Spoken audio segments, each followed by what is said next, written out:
السلام علیکم۔ خلیفہ سے بیوی کی شکایت۔ وہ اپنی اہلیہ سے سخت نالاں تھا کہ اس کا رویہ بڑا نامناسب سا تھا۔ وہ خاصا پریشان بھی تھا کہ اس مسئلے کا آخر حل کیا ہے۔ اس نے سوچا کہ کیوں نہ امیر المؤمنین حضرت عمر فاروق رضی اللہ عنہ سے مشورہ بھی لوں اور بیوی کی شکایت بھی کروں۔ چنانچہ وہ ان کی خدمت میں حاضر ہوا۔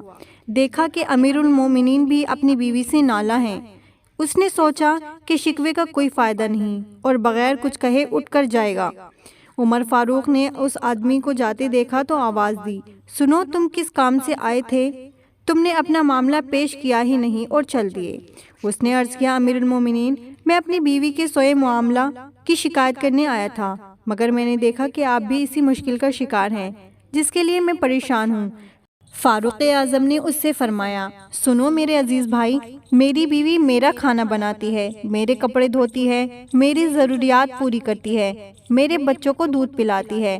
اگر کبھی کوئی نازیبا حرکت کر بیٹھے تو مجھے زیب نہیں دیتا کہ اس کی اچھائیوں کو نظر انداز کر کے اس کی کمزوریوں کو اچھالنا شروع کر دوں۔